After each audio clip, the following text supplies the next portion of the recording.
ইরানের ওপর কঠোর চাপ দিলে পরিস্থিতি শান্ত করা সহজ হবে বলে মনে করেন ট্রেজারি সেক্রেটারি স্কট বেসেন্ট। রবিবার এনবিসি নিউজকে তিনি দাবি করেন, কখনো কখনো সংঘাত বাড়িয়েই সংঘাত কমাতে হয়। রিপাবলিকান সেনেটর থম টিলিস বলেছেন, ইরান যুদ্ধের দীর্ঘমেয়াদী লক্ষ্য স্পষ্ট না করা একটি বড় সমস্যা। এছাড়া তিনি আশঙ্কা করেন, হরমুজ প্রণালী বন্ধ থাকলে বিশ্বজুড়ে সংকট তৈরি হবে। ট্রেজারি সেক্রেটারি স্কট বেসেন্ট বলেন, প্রেসিডেন্ট ডোনাল্ড ট্রাম্প শুরু থেকে পরিষ্কার করে দিয়েছেন, এই যুদ্ধের লক্ষ্য হলো ইরানের সামরিক সক্ষমতা পুরোপুরি ভেঙে দেওয়া।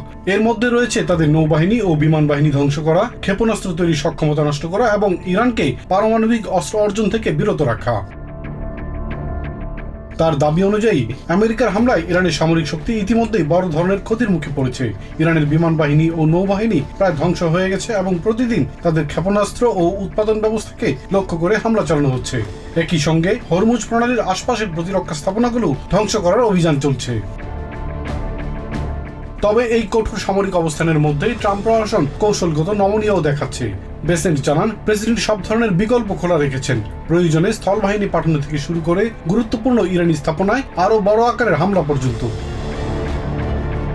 অর্থনৈতিক ক্ষেত্রেও আমেরিকা ভিন্নধর্মী কৌশল নিয়েছে। সমুদ্রে থাকা ইরানি তেলের উপর নিষেধাজ্ঞা আংশিক তুলে নেওয়া হয়েছে, যাতে সেই তেল বাজারে প্রবেশ করে দাম নিয়ন্ত্রণে রাখা যায়। তার মতে, বাজারে অতিরিক্ত সরবরাহ থাকায় এখনো তেলের দাম নিয়ন্ত্রণের মধ্যে রয়েছে এবং বড় ধরনের মূল্যবৃদ্ধি ঠেকানো গেছে।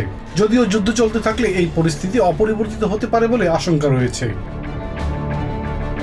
রিপাবলিকান সেনেটর টম টিলিস উদ্বেগ প্রকাশ করেছেন। তিনি বলেন, এই যুদ্ধের দীর্ঘমেয়াদী লক্ষ্য এখনো পরিষ্কার নয়, যা একটি গুরুতর সমস্যা।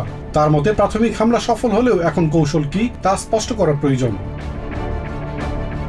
থম টিলিস সতর্ক করেছেন, বৈশ্বিক সরবরাহ ব্যবস্থা এবং মিত্র দেশগুলোর অর্থনীতি এই পথের উপর নির্ভরশীল। তাই এটি বন্ধ থাকলেও শুধু আঞ্চলিক নয়, বৈশ্বিক সংকট তৈরি হবে।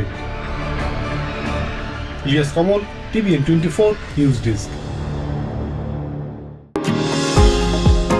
নিউ ইয়র্ক থেকে সম্প্রচারিত TVN 24 টেলিভিশন বিশ্বজুড়ে বাঙালির কণ্ঠস্বর।